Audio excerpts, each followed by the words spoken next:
1110 Gear is known for making no-nonsense medical pouches. Now what I mean by that is in their pouches, you're only going to fit your massive hemorrhage items. You're not going to have room for your cuts and scrapes or your prolonged field care items. So this is their Responder Square V2. This has gone through some updates now. What we have here essentially is a rip-away medical pouch.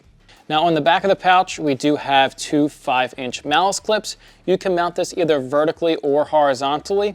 Now I will say if you do want to mount it horizontally, you will need two 3-inch malice clips. So vertically you could put this on the side of a plate carrier, or if you want to do it horizontal, you can mount it in the small of your back on your belt. What you have inside of the actual panel is a piece of curve fiber. Curve is similar to Tigris. It allows a pouch to keep its structure over time. As you know, with all nylon, it eventually breaks down. This helps resist that over time. Now, it is secured by a buckle on the front, and then you do have a rip-away panel as well, and a pull handle. Now, getting into the pouch itself, there's actually 0 zippers in this whole system. This comes with the idea of that you want to have the least amount of obstacles possible to get to your gear. So this pouch is strictly held together by Velcro. So when you lift it up, you can have a top-down view of all your equipment inside. And if you actually want to open it up and have a flowered view, we can open this up and show all of the contents inside. So what I have in front of me is a North American Rescue IFAK resupply kit. This is going to contain your massive hemorrhaging essentials. So you have your cat tourniquet, trauma dressing, gauze, chest seal, and gloves. You can add that fill kit to this pouch when you go to check out on our site. You will see that directly on the product page. But to actually set up this pouch, what you're going to do first is take your chest seals. They are going to go in the back panel here, and then you can fold that down into the size that you need.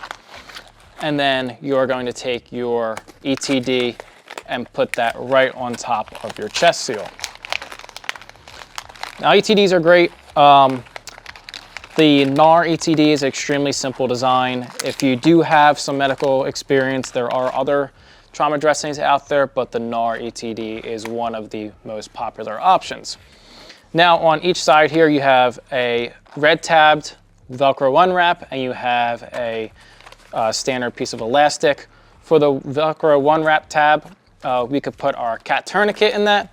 This is an adjustable strap, just in case you are carrying something like a soft tee or a cat or some other tourniquet.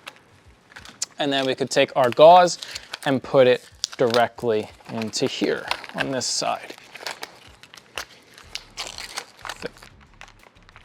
One thing to note when you do deploy this pouch is that there is loop on the front right here and then the hook on the back. So what you can do rather than having this flap is just bring this panel back and stick it right to the back. That way nothing is in your way. So we're just going to seal up this kit. And you can actually fit 2 tourniquets in here. If you're running 2 soft tees, you would just have to move your gauze into the panel right here and your gloves up into the top. But let's seal this guy up and close it up.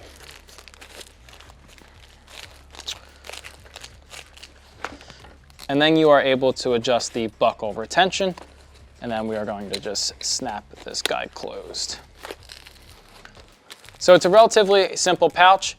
If you have any questions about the Responder Square, you can email us through our contact form and we'd be happy to help you out.